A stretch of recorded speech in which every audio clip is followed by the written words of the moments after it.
10일 준다. 10일 안에 가게 비워. 안 그러면 아주 피곤해질 거야. 빚쟁이들이 골목을 빠져나간 그 밤, 백강호는 뒷마당 감나무 앞에 섰습니다. 손에는 낡은 밧줄이 들려 있었습니다. 45년 인생이 그렇게 끝나려던 바로 그 순간이었습니다. 또, 또, 또, 뒷문을 두드리는 소리가 들렸습니다. 문을 열자 빗속에 10살짜리 아이가 서 있었습니다. 흠뻑 젖은 몸으로, 그러나 조금도 흔들리지 않는 눈빛으로, 아저씨가 이렇게 망한 거 다 계획된 짓이에요. 그리고 딱 10일 남았어요. 그 아이는 강우가 한 번도 본 적 없는 것을 품속에서 꺼내 들었습니다. 돌아가신 아버지의 글씨가 적힌 종이 조각이었습니다. 밧줄을 놓은 남자와 비밀을 가진 아이. 그 둘이 만든 10일간의 이야기, 지금 시작합니다. 오늘도 함께 해주셔서 감사합니다. 구독과 좋아요를 눌러주시면 여러분에게 행운이 가득 찾아올 거예요. 오늘 하루도 행복하고 기쁜 일만 가득하시길 바랍니다. 세상 모든 사연을 정성스레 녹여내서 전하는 꼬부기네입니다. 저희 영상은 실화 바탕의 재구성 또는 창작된 시나리오를 바탕으로 제작되었으며 시각적인 몰입감을 위해 AI 생성 이미지를 활용했습니다. 따뜻한 마음으로 시청해 주시면 감사하겠습니다. 빗소리가 골목을 두드리던 늦가을 저녁이었습니다. 서울 변두리 낡은 골목, 세월의 때가 켜켜이 쌓인 국밥집 간판 아래 형광등 하나가 깜빡이고 있었습니다. 간판에는 강운의 국밥이라는 글씨가 빗물에 번져 흘러내리고 있었습니다. 백강우는 가게 앞 가로등 밑에 무릎을 꿇고 있었습니다. 양쪽 무릎이 차가운 아스팔트에 닿는 순간 45년 인생이 통째로 무너지는 소리가 들리는 것 같았습니다. 3명의 빚쟁이들이 강우를 내려다보며 서 있었습니다. 맨 앞에 선 사내가 서류 뭉치를 강우의 얼굴 앞에 들이밀며 말했습니다. 야, 백강우, 오늘부로 딱 끝이야.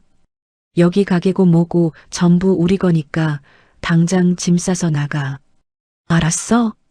강우는 이를 악물었습니다. 손바닥으로 아스팔트를 짚으며 일어서려 했지만 뒤에 서 있던 다른 사내가 어깨를 꽉 눌러 다시 무릎을 꿇게 만들었습니다. 어디서 어른이 말하는데 감히 일어나? 딱지 붙였으니까 꼼짝 말고 앉아있어. 아직 안 끝났어. 빚쟁이들 중 가장 나이 들어 보이는 사내가 담배 연기를 길게 내뿜으며 가게 안을 힐끗 바라봤습니다. 눈빛이 예사롭지 않았습니다. 단순히 돈을 받으러 온 눈빛이 아니었습니다. 강우 씨, 내가 좋게 말할 때 알아들어. 우리가 뭐 돈 몇 푼 때문에 이러는 줄 알아? 이 가게 지하 저장고, 거기 비밀 금고 있다는 거 우리가 다 알고 왔어. 순순히 내놓으면 목숨은 부지하게 해줄게.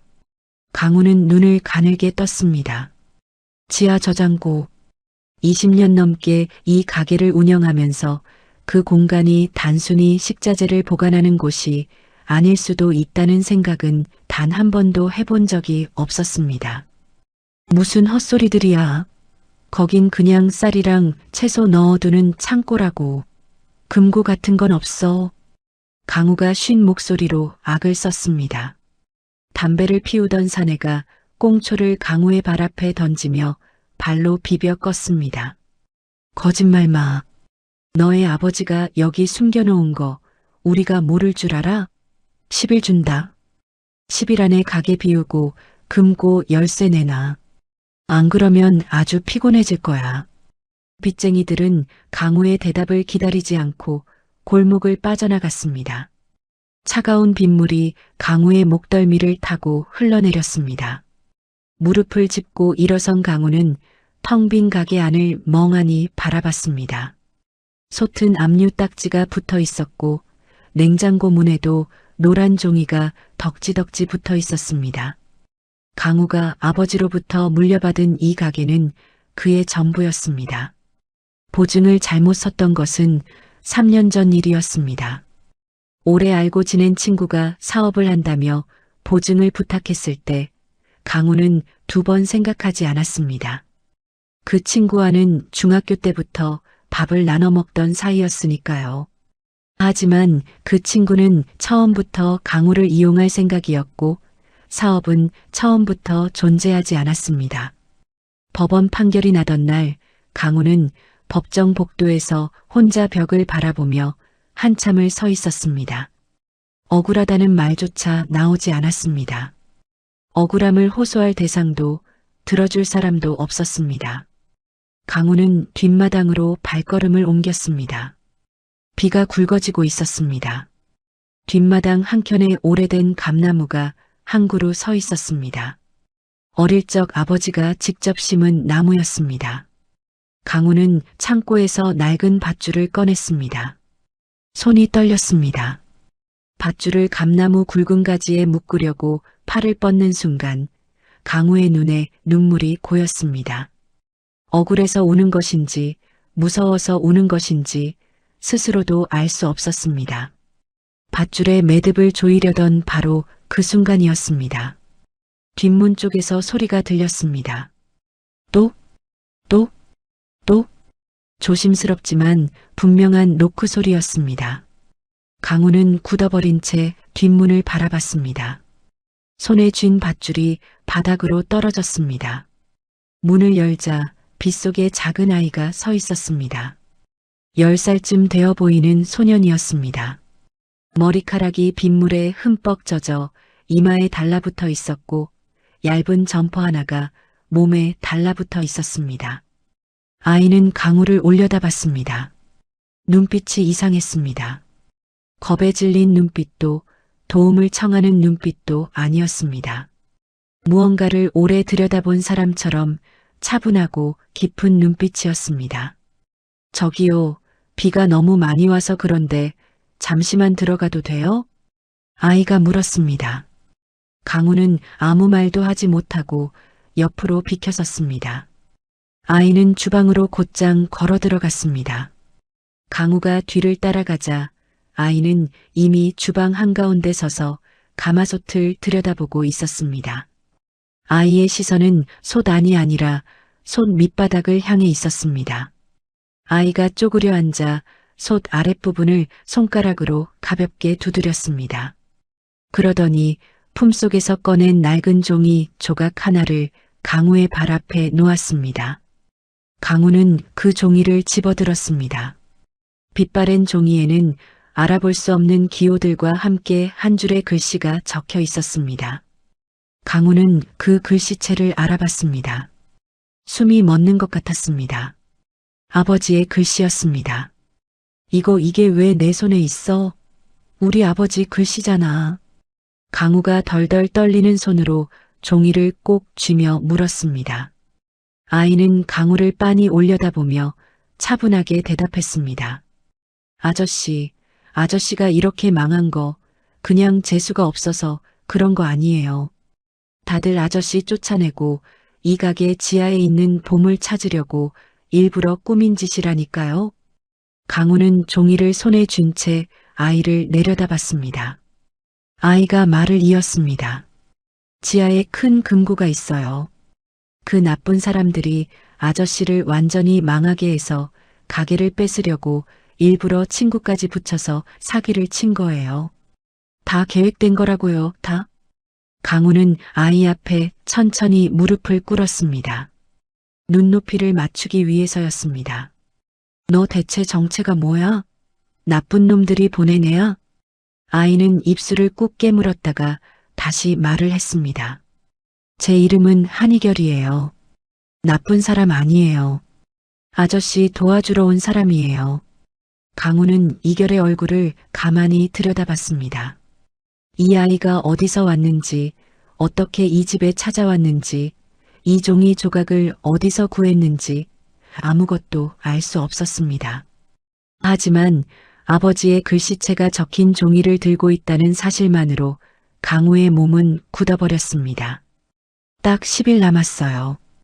이결이 단호하게 말했습니다. 그 사람들이 10일 뒤면 저 밑에 있는 금고를 다 털어갈 거예요. 아저씨, 가만히 있으면 아무것도 못 찾아요. 그 전에 우리가 먼저 움직여야 해요. 강우는 천천히 일어섰습니다. 뒷마당에 던져둔 밧줄이 머릿속을 스쳐 지나갔습니다. 강우는 부엌 창문 너머 빗속의 감나무를 바라봤습니다. 조금 전까지만 해도 모든 것을 끝내려 했던 그 나무가 이제는 다르게 보였습니다.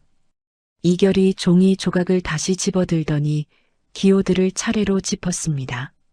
이게 금고를 여는 순서예요. 아저씨 아버지가 저 밑에 숨겨놓으신 거예요. 강우는 눈을 크게 떴습니다. 우리 아버지가 이걸 숨겨놨다고? 금고를 직접 설계했다고? 이결은 고개를 끄덕였습니다. 아이의 눈빛에는 흔들림이 없었습니다. 네, 아저씨 아버지는 이 금고를 만든 장인이에요. 그래서 이 비밀 지도가 아저씨한테 돌아와야 하는 거예요. 아저씨가 이걸 풀 수 있는 유일한 사람이니까요. 강우는 벽에 기댔습니다. 무릎에 힘이 풀렸지만 쓰러지지는 않았습니다. 손에 쥔 종이 조각이 구겨질 만큼 꽉 쥐어졌습니다. 빗소리가 지붕을 두드렸습니다. 주방 안에 두 사람만 남겨진 채 가게의 낡은 형광등이 깜빡였습니다.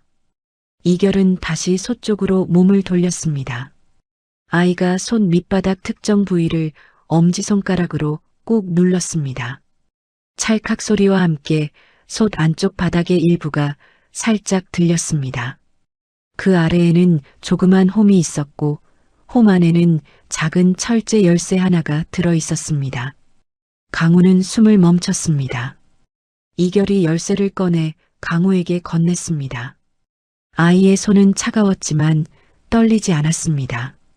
자, 이제 열쇠도 찾았어요. 아저씨, 이제 10일이에요. 나랑 같이 싸워볼래요? 아니면 그냥 이대로 다 뺏기고 쫓겨날래요? 강우는 열쇠를 내려다봤습니다. 오래전에 만들어진 것처럼 녹이 슬어 있었지만 형태는 온전했습니다. 강우는 열쇠를 손바닥 위에 올려놓고 한참 바라봤습니다.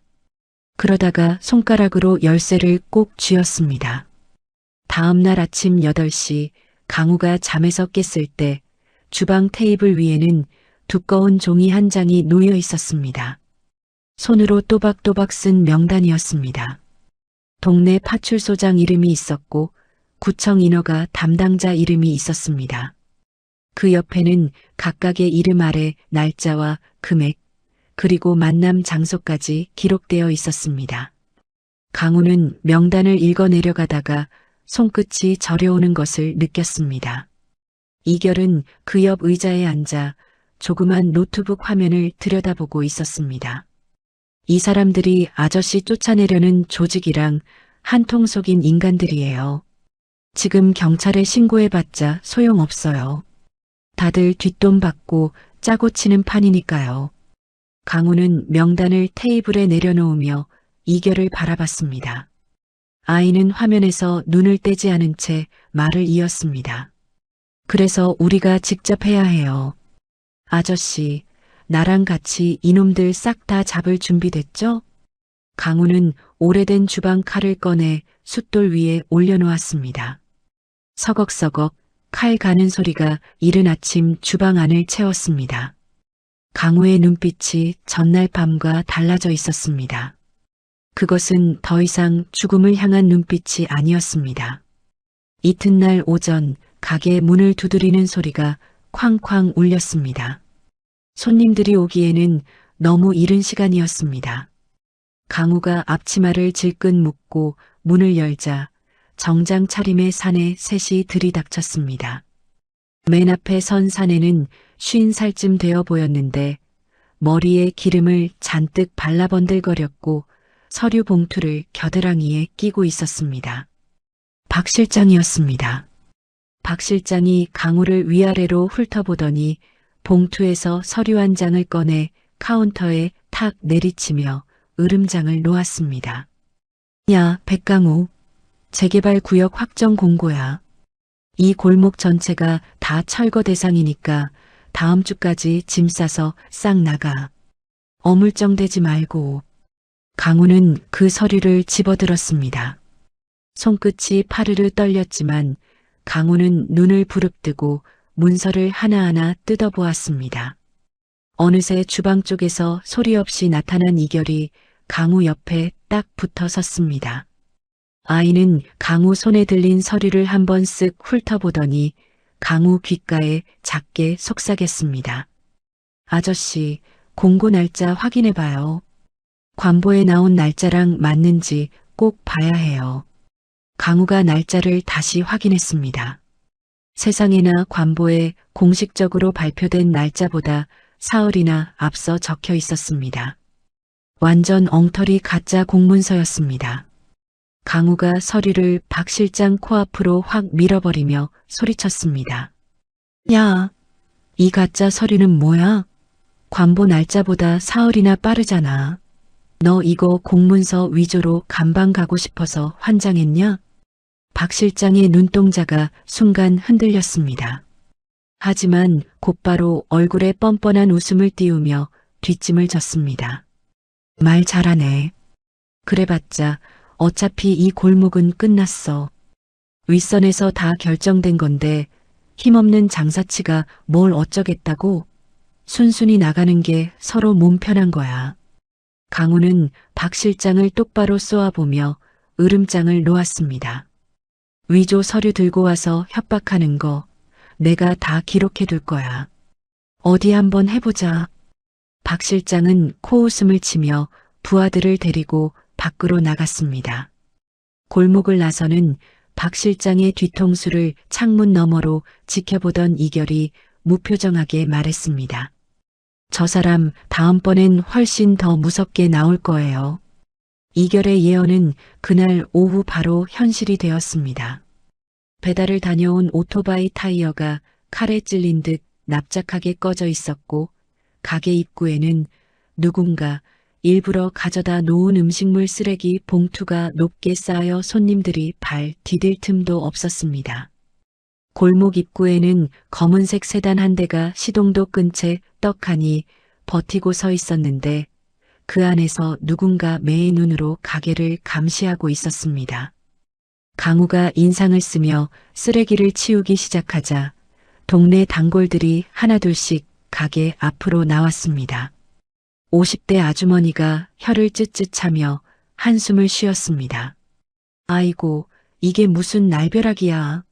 강우 씨, 저기 저 차 아침부터 계속 저러고 있어. 무서워 죽겠네. 강우는 잠시 골목 끝 세단을 바라보았습니다. 그러고는 쓰레기 봉투를 들며 아주머니 쪽으로 고개를 돌려 낮게 말했습니다. 아주머니, 저 차 움직이거나 누가 내리면 핸드폰으로 싹 다 찍어두세요. 몇 시 몇 분인지 다 나오게 얼굴이랑 번호판 꼭 찍어주셔야 해요. 아주머니가 눈을 크게 뜨며 겁먹은 목소리로 물었습니다. 찍으라고? 그러다 나한테 해코지하면 어떡해? 강우가 단호하게 대답했습니다. 여럿이 같이 찍으면 저놈들도 함부로 못해요. 부탁 좀 할게요. 아주머니는 잠시 머뭇거리다가 고개를 끄덕였습니다. 옆에 있던 60대 할아버지도 힘을 보태겠다며 휴대폰을 주머니에서 꺼냈습니다. 그 시각 가게 안구석 테이블에 앉아있던 이결은 조그만 노트북을 뚫어지게 쳐다보고 있었습니다. 아이의 손가락이 키보드 위에서 신들린 듯 움직였습니다. 잠시 후 이결이 강우를 나지막이 불렀습니다. 아저씨, 여기 보세요. 구청 내부망에서 다 찾아냈어요. 이결이 화면을 돌려주었습니다. 화면에는 이름과 금액, 날짜가 적힌 표가 가득했습니다. 박 실장의 이름 옆에 구청장의 이름이 나란히 적혀 있었고 뇌물을 주고받은 날짜와 금액이 줄줄이 이어졌습니다. 이거 봐요. 박 실장 사무실 주소랑 비밀 금고 위치까지 다 여기 있어요. 강우는 그 화면을 넋을 잃고 바라보았습니다. 가슴 깊은 곳에서 뜨거운 무언가가 치밀어 올랐습니다. 강우는 앞치마를 벗어던지고 결연한 표정을 지었습니다. 그날 밤 11시 강우는 국밥 배달원 옷을 입고 보온 가방을 맸습니다. 귀에 꽂은 무선 이어폰에서 이결의 차분한 목소리가 들려왔습니다. 빌딩 들어가서 절대 엘리베이터 타지 말고 계단으로 올라가요. 4층 계단실 끝에 환기구 있으니까 거기로 들어가요. 강우는 빌딩 정면 대신 뒷골목 쪽 직원 출입구로 살금살금 들어갔습니다. 경비실에서 흘러나오는 텔레비전 소리에 심장이 쿵쿵거렸습니다. 강우는 숨을 죽이고 계단을 올랐습니다. 4층 계단 끝 이결이 말한 환기구가 보였습니다. 강우는 드라이버로 나사를 풀고 좁은 통로로 몸을 구겨 넣었습니다. 이결의 목소리가 귀를 파고들었습니다. 복도 카메라 지금 제가 꺼버렸어요. 딱 2분 동안만 안전해요. 빨리 움직여요. 강우는 환기구를 밀고 복도로 나왔습니다. 박 실장 사무실 문 앞에 서서 이결이 알려준 번호를 누르자 딸깍 잠금이 풀렸습니다. 사무실은 쥐 죽은 듯 조용했습니다. 강우는 핸드폰 불빛으로 금고를 찾아내 이결이 준 번호를 눌렀습니다. 딸깍 금고 문이 열리자 서류 뭉치가 나타났습니다. 강우가 확인한 계약서에는 자신의 이름이 가짜 도장과 함께 떡하니 찍혀 있었습니다. 위조된 서류였습니다. 그때 밖에서 경비원의 발소리가 들려왔습니다. 강우는 급히 책상 아래로 몸을 날렸습니다. 발소리가 문 앞에서 멈췄습니다. 강우는 숨도 쉬지 못했습니다. 그때 이어폰에서 이결의 목소리가 들렸습니다. 경비원 폰으로 1층 로비에서 난리 났다는 문자 보냈어요. 이제 갈 거예요. 정말 발소리가 멀어졌습니다. 강우는 재빨리 서류를 핸드폰으로 다 찍고 원래대로 돌려놓았습니다. 골목으로 빠져나와 오토바이에 올라탄 강우는 그제야 긴장이 풀려 온몸이 후들거렸습니다. 다음 날 아침 강우는 그 사진들을 민준 기자에게 보냈습니다. 몇 년 전 추운 겨울날 배고픈 기자에게 국밥 한 그릇 대접했던 그 인연이 다시 돌아오는 순간이었습니다. 메일을 보낸 지 2시간 뒤 답장이 왔습니다. 확인했습니다. 이제 움직이겠습니다. 메일을 닫자마자 가게 문이 쾅 열렸습니다. 박 실장이 씩씩대며 부하 4명과 들이닥쳤습니다. 이 새끼야. 어젯밤에 사무실 턴 거 너지? 다 알고 왔어. 강우는 국밥솥 앞에 꼿꼿이 서서 돌아보지 않았습니다. 무슨 소리야? 난 어제 내내 여기서 장사했는데? 박 실장이 카운터를 주먹으로 쾅 내리쳤습니다. 입만 열면 거짓말이네. 죽고 싶냐? 강우가 천천히 뒤를 돌았습니다. 그러고는 핸드폰 화면을 켜서 박 실장 코앞에 들이밀었습니다. 거기엔 박 실장이 구청장에게 돈 봉투를 건네는 영상이 고스란히 재생되고 있었습니다. 박 실장의 얼굴이 흑빛으로 변했습니다. 박 실장이 눈짓하자 부하들이 강우를 덮치려 했습니다. 그때 경찰 제복을 입은 사람이 들어왔습니다. 박 실장이 회심의 미소를 지었지만 강우는 이결이 알려준 썩은 경찰 리스트를 떠올렸습니다. 경찰이 강우를 연행하려 하자 강우가 종이 한 장을 내밀었습니다. 거기엔 그 경찰 이름과 박 실장의 이름이 나란히 적혀 있었습니다. 파출소장님, 이거 경찰서에 내면 어떻게 될까요? 박 실장이랑 짜고 친 거 저 여기 다 기록해뒀거든요. 경찰의 표정이 싹 굳었습니다. 박 실장이 소리쳤지만 경찰은 무서운지 뒷걸음질 치며 뱉었습니다. 아, 오늘 그냥 가. 오늘은 그냥 가자고. 박 실장은 분을 참지 못해 부들부들 떨며 가게를 나섰습니다. 문이 닫히자 강우는 다리에 힘이 풀려 주저앉았습니다. 이결이 주방 구석에서 나와 강우 옆에 섰습니다. 강우는 이결이 벽에 붙여놓은 타임라인을 보았습니다. 10개의 칸, 첫 번째와 두 번째에 그려진 동그라미. 8일 남았어요, 아저씨. 사흘째 되는 날 아침, 가게 골목 어귀에 검은 승용차 2대가 묵직한 소리를 내며 멈춰 섰습니다. 차 문이 열리더니 흰 셔츠에 베이지색 바지를 입은 50대 중반의 남자가 천천히 내렸습니다. 머리카락이 희끗희끗한 그는 주변을 여유롭게 둘러보더니 뱀처럼 유연한 걸음걸이로 골목을 걸어 들어왔습니다. 그 뒤로는 덩치가 산만한 부하 셋이 그림자처럼 붙어 있었습니다. 최 회장이었습니다. 최 회장은 곧장 강훈의 가게로 가지 않았습니다. 골목 양쪽 가게들을 하나하나 찔러보기 시작했습니다. 떡볶이 집 주인, 세탁소 주인, 구멍가게 할머니에게 차례로 다가가 무언가든 봉투를 툭툭 건네주었습니다. 강훈은 가게 안에서 유리창 너머로 그 꼴을 지켜보며 주먹을 꽉 쥐었습니다. 옆에 서 있던 이결이 나지막하게 은조렸습니다. 아저씨, 저 사람 지금 재개발 보상금인지 뭔지 뿌리면서 사람들 꼬드기는 거예요. 아저씨 쫓아내라고 선동하는 거죠. 강훈은 창문에서 눈을 떼지 않았습니다. 세탁소 주인이 슬쩍 봉투를 받아 챙기는 게 보였습니다. 하지만 구멍가게 할머니는 최 회장의 손을 팍 내치며 버텼습니다. 최 회장이 드디어 강훈의 가게 앞으로 성큼성큼 걸어왔습니다. 강훈은 앞치마를 팽개치듯 벗어두고 문을 벌컥 열었습니다. 최 회장이 강훈을 머리끝부터 발끝까지 훑어보더니 비릿한 미소를 지었습니다. 백강호 씨, 내가 최 회장이요. 우리 좀 생산적인 이야기 좀 합시다. 서로 피곤하게 굴지 말고. 강훈은 문을 꽉 잡고 한 발짝도 비켜주지 않았습니다. 난 당신이랑 할 이야기 없소. 당장 여기서 나가쇼. 최 회장의 입꼬리가 징그럽게 올라갔습니다. 웃는 것인지 비웃는 것인지 알 수 없는 표정이었습니다. 아직 상황 파악이 안 되나 본데 여기 이 골목 내년 봄이면 흔적도 없이 사라져요.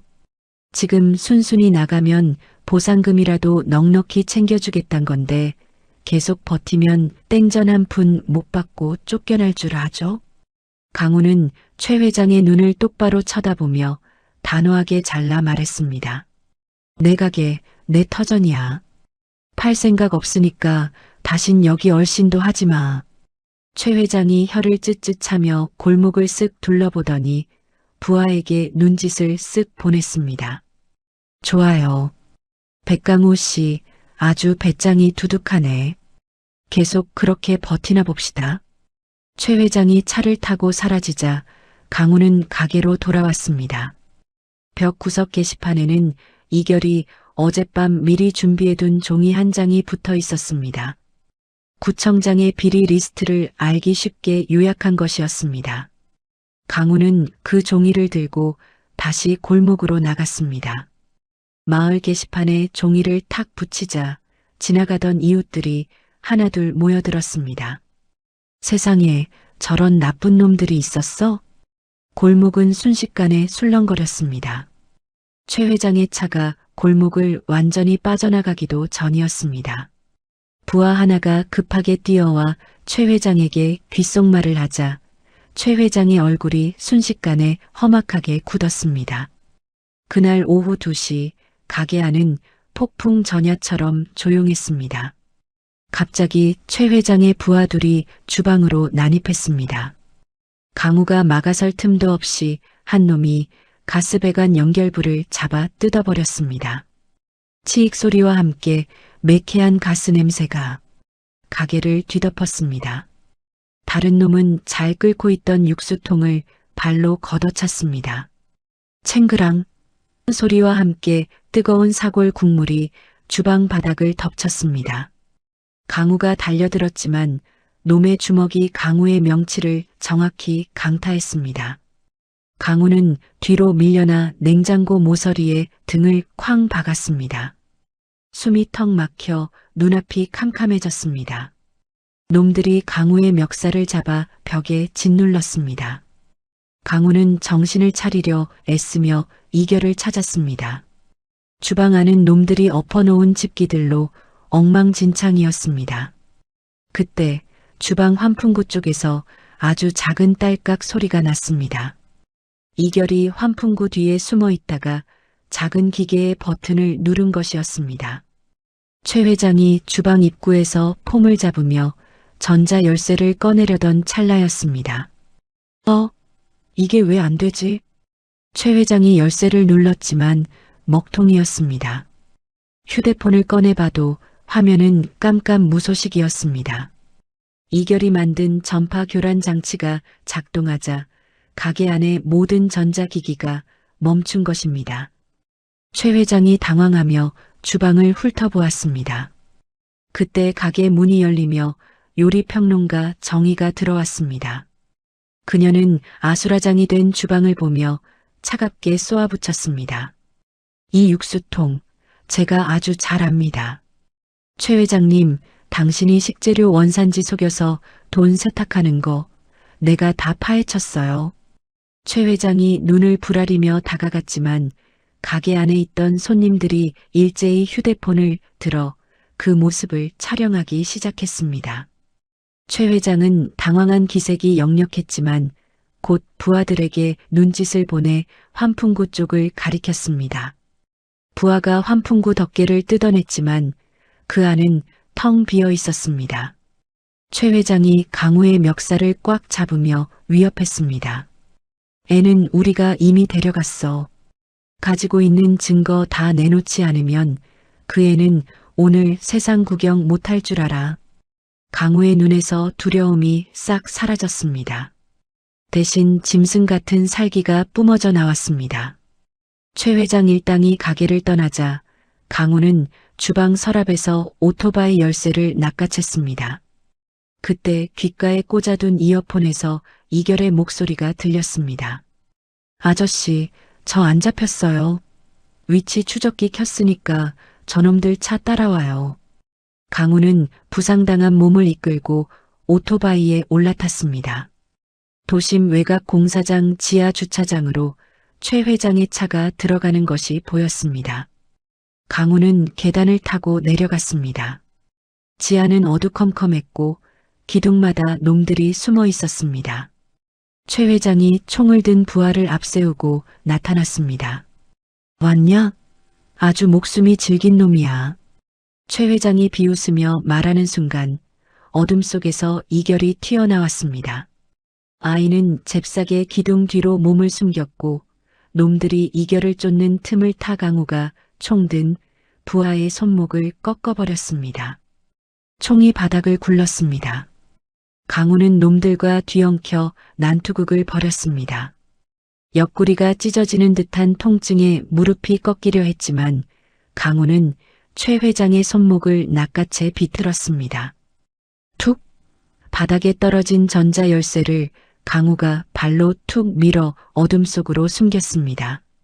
최 회장이 광분하며 바닥을 기어다니는 순간 지하 주차장 입구에서 사이렌 소리가 요란하게 터졌습니다. 민준 기자가 제보한 경찰 특공대가 들이닥친 것입니다. 꼼짝 마. 다 엎드려. 최 회장은 도망치려 했지만 이미 경찰들에게 완벽히 포위된 뒤였습니다. 강우는 바닥에 쓰러져 거친 숨을 몰아쉬었습니다. 어둠 속에서 이결이 다가와 강우의 옆구리를 지그시 눌러 지혈해 주었습니다. 아이는 차가운 손으로 강우의 뺨을 다독였습니다. 아저씨, 숨 쉬어요. 거의 다 끝났어요. 강우는 아이의 목소리를 들으며 안도의 눈물을 흘렸습니다. 손에는 경찰에게 넘겨줄 최 회장의 비자금 열쇠가 꽉 쥐어져 있었습니다. 공사장 외곽의 어둠 속으로 빠져나온 강우와 이결은 차가운 담벼락에 등을 기댔습니다. 강우의 옆구리에서 욱신거리는 통증이 파도처럼 밀려와 온몸에 식은 땀이 배어 나왔습니다. 이결이 강우의 점퍼 안쪽을 살피더니 작은 손으로 옆구리 부위를 조심스럽게 눌렀습니다. 강우가 이를 악물고 신음을 삼켰습니다. 뼈는 안 부러진 것 같아요. 근육이 좀 많이 놀란 것 같아요. 이결이 덤덤하게 말했습니다. 강우는 옆에 앉은 아이를 물끄러미 내려다보았습니다. 10살짜리 아이의 손길이 어쩜 이렇게 어른처럼 침착한지 강우는 그게 기특하면서도 한편으론 마음 한구석이 찌릿하게 아려왔습니다. 그때 골목 어귀에서 부스럭거리는 발소리가 들렸습니다. 강우가 반사적으로 몸을 일으키려던 순간 가로등 불빛 아래 낯익은 얼굴이 불쑥 나타났습니다. 30대 중반, 빛바랜 점퍼를 걸치고 카메라 가방을 맨 남자. 바로 민준이었습니다. 민준은 강우를 보자마자 다급하게 달려와 말없이 따뜻한 캔커피 2개를 건넸습니다. 강우 씨, 많이 다쳤어요? 얼굴이 왜 이렇게 하얘요? 강우가 떨리는 손으로 커피를 받아들며 억지로 입꼬리를 올렸습니다. 괜찮아. 이 정도는 아무것도 아니야. 민준이 이결을 바라보았습니다. 이결은 민준을 빤히 올려다보더니 말없이 꾸벅 인사를 했습니다. 민준은 쪼그려 앉아 이결과 눈높이를 맞추며 다정한 목소리로 물었습니다. 많이 무서웠지? 이제 다 끝났어. 이결이 말없이 고개를 가로저었습니다. 민준이 작게 웃으며 세 사람은 공사장 담벼락 안쪽 구석에 자리를 잡았습니다. 민준이 가방에서 노트북을 꺼내 화면을 띄웠습니다. 화면에는 최 회장 일당의 돈주를 보여주는 복잡한 계좌표가 가득했습니다. 최 회장 이놈들, 국회의원부터 전직 검사까지 아주 징그럽게 얽혀 있어요. 이 서버 자료 털려고 제가 3달 동안 잠도 못 자고 추적했습니다. 강우는 화면 속 숫자들이 무슨 뜻인지 다 알 순 없었지만 그게 지옥으로 가는 명단이라는 것쯤은 직감했습니다. 그때 이결이 민준의 노트북 옆에 자신의 작은 노트북을 펼쳤습니다. 두 화면을 꼼꼼히 비교하던 이결의 눈이 날카롭게 빛났습니다. 이 계좌랑 제가 가진 리스트가 딱 맞물려요. 돈이 어디로 숨어드는지 이제 다 보였어요. 민준이 이결의 화면을 들여다보더니 입을 떡 벌렸습니다. 세상에, 이걸 어떻게 찾아냈어요? 웬만한 어른들도 못할 일을. 이결은 대답 대신 손가락으로 화면 한 곳을 꾹 찍었습니다. 10일째 되는 날, 이 가상 계좌로 비자금이 싹 다 모여요. 그 전에 이 계좌의 실체를 세상에 다 까발려야 해요. 민준이 결연한 표정으로 강우를 쳐다보았습니다. 강우 씨, 저는 방송국으로 가서 특집 기사 대문짝만하게 틀 준비하겠습니다. 제가 아는 검찰 특수부 형님한테 다 말해뒀으니까 내일 아침 8시에 우리 같이 들어가서 증거 제출합시다. 그럼 그놈들 다 끝장나요. 강우는 고개를 크게 끄덕였습니다. 민준이 자리에서 일어나며 강우의 어깨를 툭 쳤습니다. 강우 씨, 그때 추운 겨울날 국밥 한 그릇 얻어먹고 도망치듯 나왔던 거 오늘 이렇게 다 갚겠습니다. 강우는 그 말을 듣고 오래전 한겨울밤 배고픔에 쫓겨가게 문을 두드리던 민준의 야윈 얼굴을 떠올렸습니다. 그땐 그저 국밥 한 그릇이었는데 그것이 지금의 거대한 복수로 돌아온 것이었습니다. 민준이 어둠 속으로 사라지자 강우와 이결은 말없이 가게로 돌아왔습니다. 주방 바닥에는 여전히 육수가 튄 자국이 얼룩져 있었고 가스배관은 엉망으로 뜯겨 있었습니다. 강우가 주방 구석에서 걸레를 꺼내자 이결이 말없이 다가와 함께 바닥을 닦기 시작했습니다. 아이의 작은 손이 붉게 튼 것을 본 강우가 마음이 아파 걸레를 뺏으며 말했습니다. 그만해, 내가 할게. 이결은 잠시 강우를 바라보다가 벽에 등을 기대고 앉았습니다. 강우가 가게를 대충 치우고 휴대용 버너에 남은 육수를 데워 밥을 말아 아이 앞에 내주었습니다. 이결이 냄새를 맡으며 숟가락을 들자 강우도 곁에 앉았습니다. 밥을 먹던 이결이 갑자기 입을 뗐습니다. 아저씨, 아저씨 아버지 육수 비법 말이에요. 그게 사실은 금고 여는 암호랑 똑같아요. 강우가 숟가락을 멈췄습니다. 그게 무슨 소리야? 이결이 노트북을 열어 육수 끓이는 순서와 그 옆에 적힌 숫자들을 보여주었습니다. 육수 낼 때 뼈 넣는 순서, 물 온도, 불 조절 시간. 그게 다 숫자예요. 순서대로 읽으면 비밀번호가 나와요. 강우는 그 화면을 보고 멍해졌습니다. 20년 동안 단 하루도 빠짐없이 끓여온 육수였습니다. 아버지가 돌아가시기 전까지 강우에게 수백 번도 넘게 이렇게 해야 제대로 된 맛이 난다며 가르쳐 주셨던 그 방식이었습니다. 아버지는 알고 계셨던 겁니다. 당신이 남긴 이 가게를 아들이 지켜야 할 때가 올 것을, 그리고 그 열쇠를 아들의 몸과 기억 속에 심어두신 것이었습니다. 강우는 손을 떨며 그 숫자들을 종이에 받아 적었습니다. 6자리 숫자. 이게 아버지와 아들을 이어주는 마지막 대화라는 생각에 강우의 눈시울이 뜨거워졌습니다. 밤이 깊어지자 강우는 이결을 작은 쪽방에 눕혔습니다. 이불을 덮어주려는데 이결이 강우의 소매 끝을 살며시 잡았습니다. 아이의 눈빛이 평소의 차가운 눈빛이 아닌 이제 막 엄마 아빠를 찾는 어린아이의 눈빛이었습니다. 아저씨, 이번 일 다 끝나면 저 이제 어디로 가요? 갈 데가 없는데. 강우는 아이의 마른 손목을 꽉 쥐었습니다. 아이의 손목이 너무 가늘어 금방이라도 부러질 것만 같았습니다. 강우는 목이 메어 헛기침을 한 번 하고는 듬직하게 말했습니다. 어디를 가긴 어딜 가. 여기서 나랑 같이 살아야지. 다 끝나도 무조건 여기 있어. 내가 널 지켜줄 테니까. 이결은 아무 말 없이 강우가 덮어준 이불 속으로 쏙 들어갔습니다. 방문을 닫고 나오는데 강우는 주머니에 든 6자리 숫자, 종이를 다시 한번 만져보았습니다.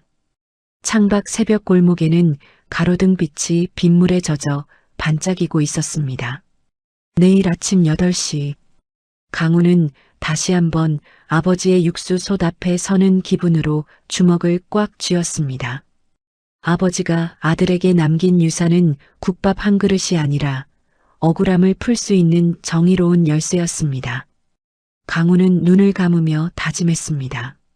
내일 아침 이 지긋지긋한 악연을 반드시 끊어내겠다고. 다음 날 아침 7시 반 강우와 이결은 검찰청 앞 차가운 계단에 나란히 섰습니다. 건물 위로 쏟아지는 아침 햇살이 유난히 눈부셨습니다. 강우는 떨리는 손을 안주머니 깊숙이 넣어 박 실장 사무실에서 몰래 찍은 서류와 이결이 밤새 정리한 계좌 흐름표, 부패 경찰 명단이 든 봉투를 꽉 움켜쥐었습니다. 아저씨, 많이 떨려요? 이결의 물음에 강우는 애써 덤덤한 척하며 앞을 똑바로 쳐다봤습니다. 안 떨리면 그게 사람이냐? 하지만 이제 끝을 봐야지. 이결이 강우의 투박한 점퍼 소매를 살며시 잡았다가 놓았습니다. 그 작은 온기에 강우의 긴장이 조금씩 녹아내렸습니다. 잠시 후 건물 입구에서 민준이 손을 흔들며 다가왔습니다. 민준 옆에는 인상 험악한 중년의 검사가 함께였습니다. 검사는 강우와 악수를 나누며 짧게 말했습니다. 준비한 증거들 꼼꼼히 확인하겠습니다. 안으로 들어가시죠. 건물 안은 밖보다 훨씬 더 차갑고 딱딱했습니다. 조사실은 좁고 숨막히는 정적이 감돌았습니다. 강우는 떨리는 손으로 준비한 증거들을 테이블 위에 차곡차곡 올려놓았습니다. 검사가 서류를 훑어보더니 이결이 띄워놓은 노트북 화면 속 계좌 흐름을 유심히 들여다보았습니다. 이 데이터 도대체 어디서 어떻게 확보한 겁니까? 검사의 날카로운 질문에 이결이 입을 때려던 찰나 강우가 앞을 가로막고 나섰습니다. 제가 다 확보했습니다. 모든 책임은 저한테 있습니다. 검사는 강우를 빤히 바라보더니 다시 화면으로 시선을 돌렸습니다. 한참 뒤 검사가 옆에 앉은 수사관에게 나지막이 지시했습니다. 최 회장 재산 지금 당장 전부 동결 신청해요. 1분도 지체하지 마. 그 말을 듣는 순간 강우는 등줄기를 타고 흐르는 서늘한 전율을 느꼈습니다. 그것은 두려움이 아닌 20년 동안 가슴을 짓눌렀던 무거운 쇠사슬이 툭 끊어지는 해방감이었습니다. 검찰청을 나온 세 사람은 건물 앞 계단에 잠시 머물렀습니다. 민준이 강우의 어깨를 토닥였습니다. 오늘 밤 뉴스에 전부 나갑니다. 최 회장이랑 정계놈들 이름까지 싹 다 까발릴 겁니다. 이결이 두 사람 사이에서 하늘을 올려다보며 나직이 응조렸습니다. 10일째 되는 날, 오늘이 드디어 그날이네요. 가게로 돌아온 강우는 곧장 망가진 가스 배관부터 수리했습니다. 배관공이 말끔히 고쳐놓자마자 강우는 솥에 물을 채우고 뼈를 쏟아부었습니다. 사골이 뽀얀 국물을 토해내기 시작하자 강우는 조용히 눈을 감았습니다. 아버지가 새벽마다 가르쳐 주셨던 그 순서 그대로였습니다. 이제 이 육수는 단순한 국밥이 아니었습니다. 강우의 억울함과 아버지가 남긴 정의가 섞인 보약이었습니다. 이결이 주방문에 기대어 그 모습을 흐뭇하게 바라보았습니다. 강우가 웃으며 물었습니다. 배 안 고프냐? 이결이 쑥스러운 듯 배를 문지르며 대답했습니다. 조금 고픈 것 같아요. 강우가 피식 웃음을 터뜨렸습니다. 몇 년 만에 처음으로 짓는 진심 어린 웃음이었습니다. 그날 밤 9시 민준이 진행하는 뉴스에서 최 회장의 얼굴과 함께 비자금 의혹이 터져 나왔습니다. 강우의 폰이 미친 듯이 울려댔지만 강우는 쳐다보지도 않았습니다. 이결은 노트북 앞에서 마지막까지 비자금 흐름을 추적했습니다. 지금이에요. 가상 계좌로 돈 움직이는 놈들 전부 다 잡아낼 수 있어요. 새벽 3시 이결이 키보드를 마지막으로 강하게 두드렸습니다. 모든 비자금 흐름이 세상에 낱낱이 노출되는 순간이었습니다. 이결이 긴 숨을 몰아쉬자 강우가 아이의 어깨를 따뜻하게 감싸 안았습니다. 다음 날 아침 7시 가게 안의 낡은 TV에서 수사관들이 최 회장의 저택에 들이닥치는 장면이 생중계되었습니다. 비리 구청장의 얼굴이 화면에 나오자 가게에 모여든 단골들이 한꺼번에 욕설을 내뱉으며 탄식했습니다. 강우 씨, 저 나쁜 놈들이 드디어 죗값을 받네. 다행이야, 정말 다행이야. 강우는 솥 앞에 서서 묵묵히 국밥을 떴습니다. 떨리던 손은 이제 바위처럼 단단했습니다. 방송이 나간 뒤 가게 문은 쉴 새 없이 열렸습니다. 억울한 사연을 듣고 찾아온 손님들이 줄을 서기 시작했습니다. 오전 10시 법원에서 날아온 연락은 강우의 모든 빚이 탕감되었다는 통보였습니다. 강우는 전화를 끊고 멍하니 서 있었습니다. 이결이 조심스럽게 다가와 물었습니다. 아저씨, 무슨 일이에요? 강우는 대답 대신 이결의 작은 손을 꽉 잡았습니다. 이제 끝났어. 우린 이제 자유야. 그제야 이결의 눈에서 참았던 눈물이 뚝뚝 떨어졌습니다. 아이는 소리도 없이 강우의 가슴팍에 얼굴을 묻고 오열했습니다. 강우는 아이의 등을 말없이 쓸어내려 주었습니다. 저녁이 되자 가게 앞에는 마을 사람들이 보낸 축하 화환이 줄을 지었습니다. 정희까지 방송팀을 데리고 나타나 카메라를 들이대며 활짝 웃었습니다. 이 국밥집, 제가 이번 달 최고 맛집으로 보증할게요. 이 육수는 정말 정직한 맛이거든요. 가게 문을 닫고 강우와 이결은 마주 앉아 국밥을 한 그릇씩 비웠습니다. 따뜻한 조명 아래서 이결이 국물을 한 숟갈 뜨더니 눈을 가늘게 뜨고 웃었습니다. 아저씨, 진짜 맛있어요. 강우는 그저 묵묵히 아이의 밥 위에 깍두기를 올려주었습니다. 골목길 가로등 불빛이 오늘따라 유난히 따스하게 두 사람을 비추고 있었습니다. 사흘이 지났습니다. 가게는 아침부터 문전성시였습니다. 방송을 보고 찾아온 손님들이 골목밖까지 길게 줄을 섰고 강우는 잠시도 쉴 틈 없이 솥 앞에 서서 국밥을 날랐습니다. 이결은 카운터 한쪽에 앉아 계산을 도왔습니다. 아이의 얼굴에는 며칠 전까지만 해도 볼 수 없었던 생기가 돌았습니다.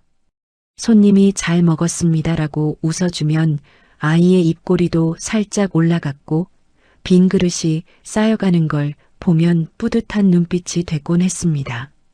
강우는 손 너머로 그 모습을 훔쳐보며 뜨거운 국물을 저었습니다. 점심 손님이 빠지고 잠시 한숨 돌리던 때였습니다. 이결이 카운터 의자에서 내려오다가 다리가 풀렸는지 비틀거렸습니다. 강우가 놀라 달려가 잡으려 했지만 이결은 벽을 손으로 짚고 간신히 버텼습니다. 괜찮아? 어디 다친 데 없어? 강우가 다급하게 물었지만 이결은 창백해진 얼굴로 고개만 저었습니다. 그냥 잠깐 어지러워서요. 강우가 아이의 얼굴을 덥석 잡고 들여다보았습니다. 이마가 평소보다 붉었습니다. 손등을 대보니 열기가 확 올라왔습니다. 너 열이 왜 이렇게 높아? 당장 가게 문 닫아.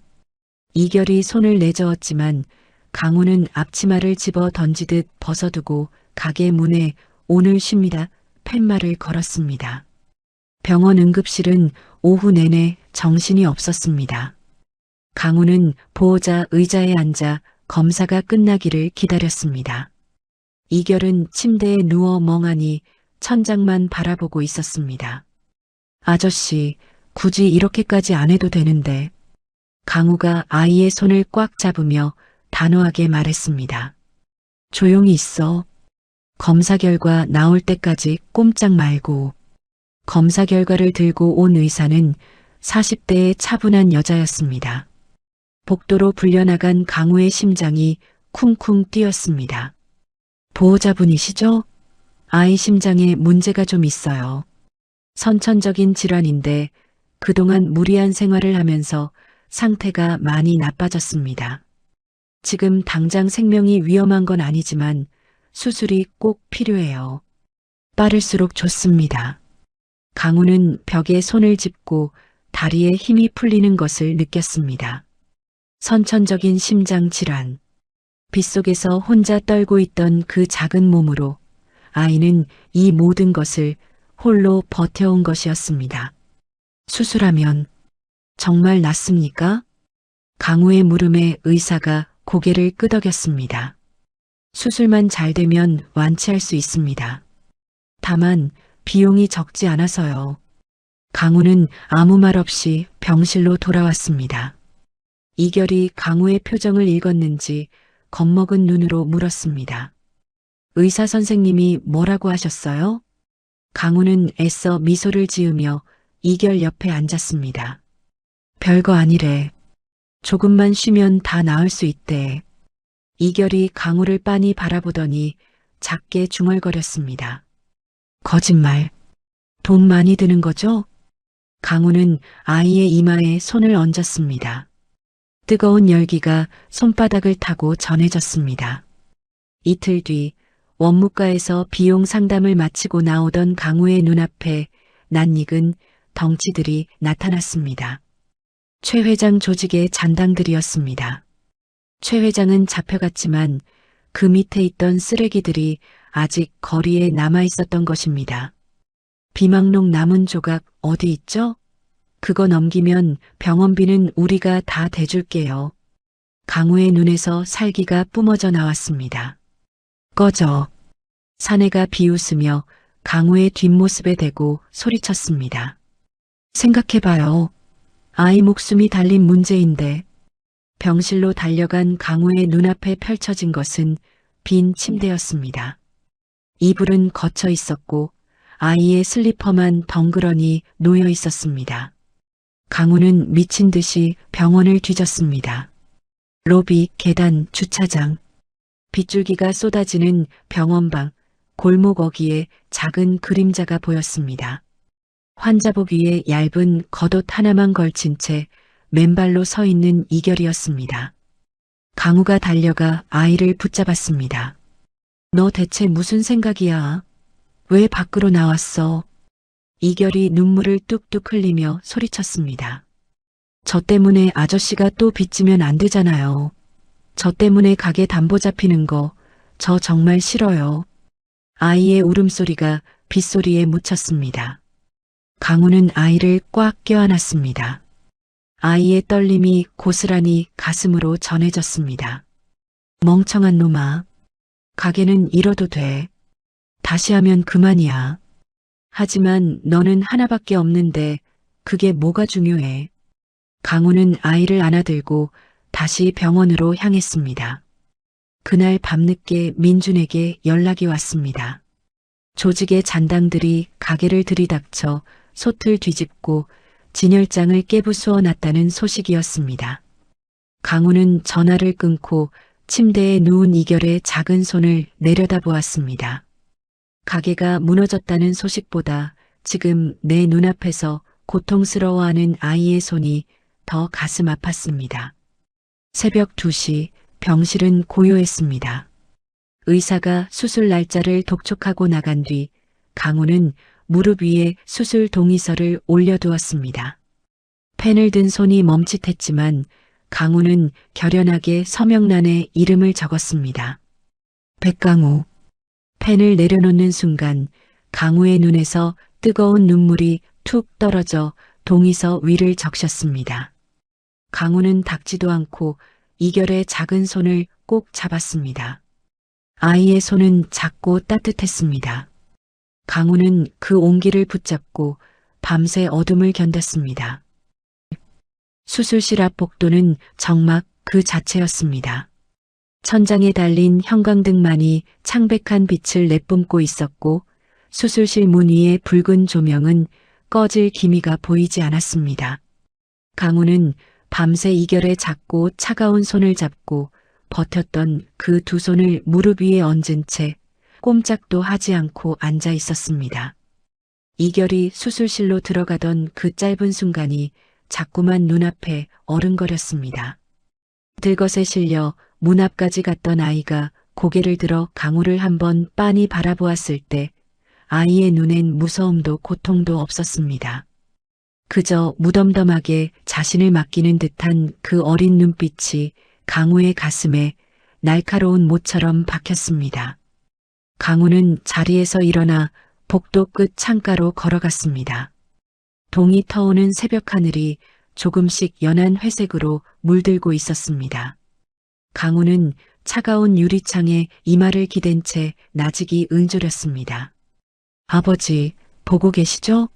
제가 이 아이를 꼭 지켜낼 겁니다. 그때 복도 저편에서 익숙한 발소리가 들려왔습니다. 민준이 커피 2잔을 들고 다가와 강우에게 컵 하나를 건넸습니다. 강우는 컵을 받아들었지만 쓴 향기만 맡을 뿐 목으로 넘기지는 못했습니다. 기사 다 냈습니다. 조직 잔당들이 병원비까지 노리고 있다는 사실이랑 이 아이가 얼마나 아픈지까지 세상에 다 까발렸어요. 강우가 놀라 민준을 쳐다보았습니다. 그럼 아이가 더 위험해지는 거 아니야? 민준이 고개를 저었습니다. 아닙니다. 세상 사람들이 다 알게 되면 그놈들도 함부로 못 건드려요. 사람들의 눈이 너무 많아지니까요. 민준은 그뿐만이 아니라며 말을 이었습니다. 이결의 친부가 조직을 빠져나오면서 아이 앞으로 남겨둔 유산이 있었는데 관리인이 수년째 그걸 가로채고 있었다는 사실을 밝혀냈다고 했습니다. 그 돈은 아이가 병원비 걱정 없이 자랄 수 있게 할 충분한 액수였습니다. 오전 10시가 넘었을 무렵 민준의 휴대폰이 다급하게 울렸습니다. 유산관리인이 체포되었고 동결되었던 유산이 다시 풀리게 되었다는 소식이었습니다. 강우는 하늘을 향해 긴 숨을 내쉬었습니다. 그 돈이 아이에게 닿지 못했던 시간 동안 아이는 빗속을 헤매며 굶주려야 했습니다. 생각할수록 가슴이 미어졌습니다. 그때였습니다. 민준이 다시 한번 긴박한 표정으로 강우에게 다가왔습니다. 조직 잔당들이 병원 지하 주차장에 나타났답니다. 비망록 조각을 노리는 것 같아요. 수술 중인 아이를 건드릴 수는 없었습니다. 강우와 민주는 엘리베이터를 타고 지하로 내려갔습니다. 어두컴컴한 주차장 기둥 뒤로 병원 로비에서 마주쳤던 그 사내들이 보였습니다. 비망록 내놓으시지. 그럼 곱게 끝내줄 테니까. 사내가 비열하게 웃으며 다가왔습니다. 강우가 한 발자국 앞으로 나서며 낮게 으르렁거렸습니다. 올 테면 와봐. 오늘이 내 놈들 제삿날인 줄 알아라. 그 순간 주차장 입구에서 요란한 경찰차 불빛이 쏟아져 들어왔습니다.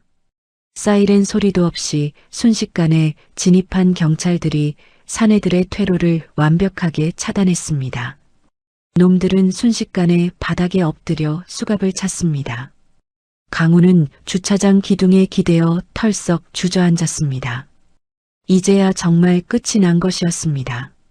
얼마 뒤 수술실에 붉은 불이 꺼지고 문이 열렸습니다. 땀에 젖은 얼굴의 의사가 나와 미소 지었습니다. 수술 아주 잘 됐습니다. 상태도 아주 안정적이에요. 강우는 그 자리에 굳어버렸습니다. 다리에 힘이 빠져 서 있을 수가 없었습니다. 의사가 강우의 팔을 잡아 의자에 앉혀주었습니다. 강우는 두 손으로 얼굴을 감쌌습니다. 참고 참았던 눈물이 터져 나왔습니다. 소리 없는 흐느낌이 좁은 복도에 울려 퍼졌습니다.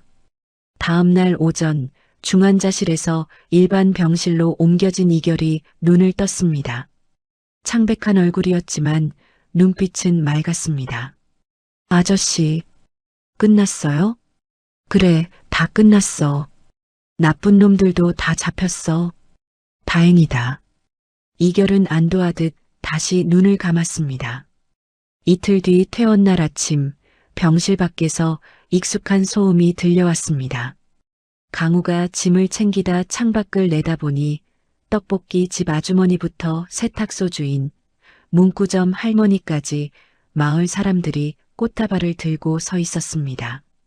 아이고, 우리 이결이 고생 많았어.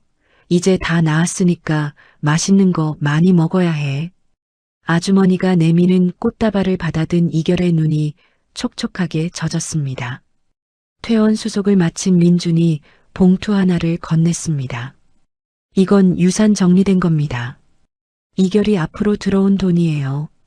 강우는 그 봉투를 그대로 이결에게 건넸습니다. 이결은 봉투를 열어보다가 멈칫하더니 강우에게 말했습니다. 이걸로 병원비네요. 그건 내 돈이야. 네가 가진 거야. 아저씨가 썼잖아요. 아저씨 거예요. 그럼 나머지는 네가 써. 그럼 국밥집 솥 제일 좋은 걸로 바꿔요.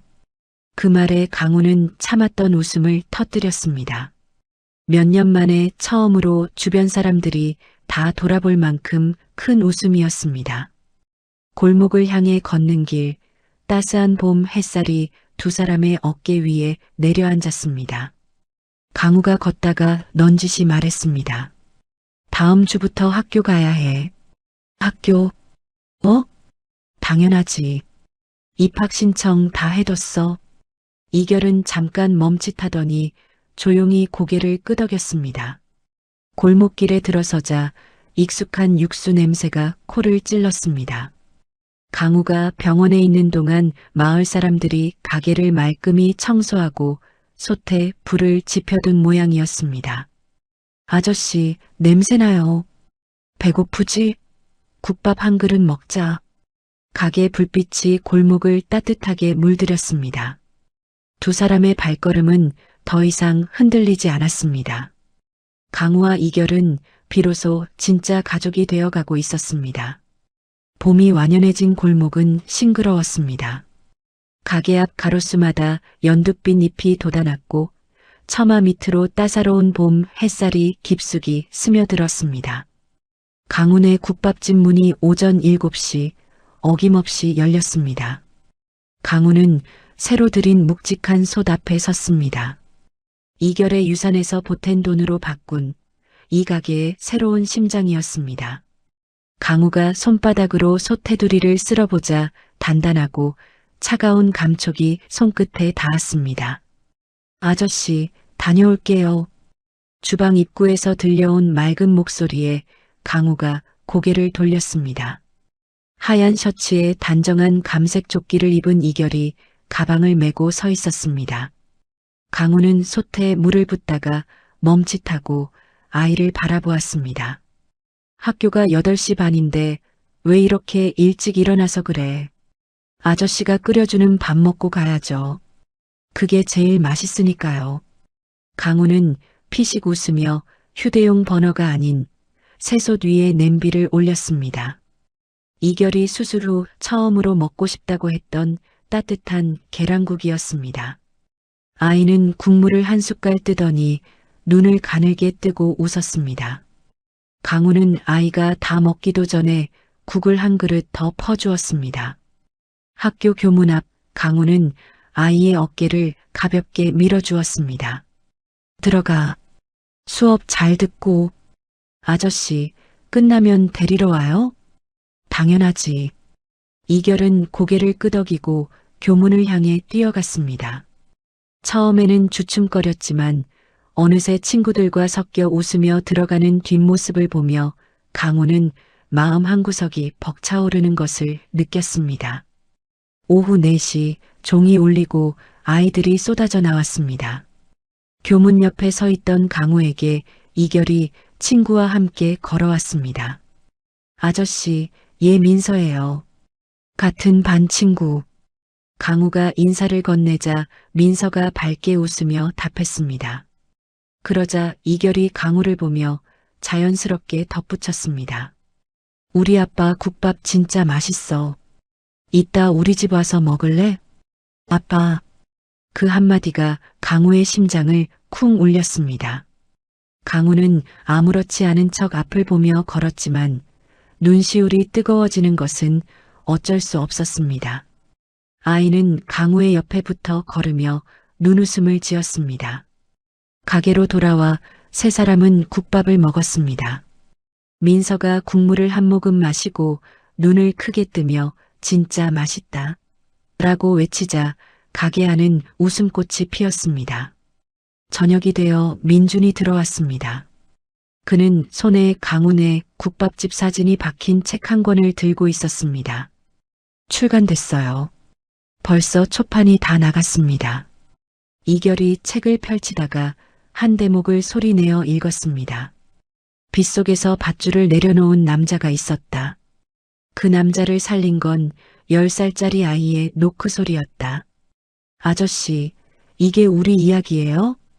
강우는 책을 받아 덮으며 나직이 대답했습니다.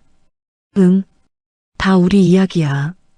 가게 문을 닫을 시간이 되자 강우는 주방을 닫고 이결은 의자를 올리며 도왔습니다. 가게 밖으로 나오니 봄 저녁 바람이 가로등 아래를 지나가고 있었습니다. 얼마 전까지만 해도 무릎을 꿇고 절망에 젖어 있던 그 자리였지만 지금은 아이와 함께 나란히 서 있는 따뜻한 공간이었습니다. 아빠, 강우가 아이를 내려다보았습니다. 내일도 계란국 해줘요. 그래, 알았다. 강우는 이결의 손을 꼭 잡았습니다. 아이도 손을 빼지 않고 강우의 손을 맞잡았습니다. 두 사람의 발걸음 소리가 골목의 돌바닥 위에서 나란히 울렸습니다. 가로등이 그림자를 길게 느렸다가 다시 짧게 만들기를 반복하며 새로운 시작을 향해 함께 걸어가는 두 사람을 배웅하고 있었습니다. 가게 간판의 불빛이 골목 끝까지 조용히 빛나고 있었습니다. 강훈의 국밥집의 새로운 하루가 이렇게 저물어가고 있었습니다.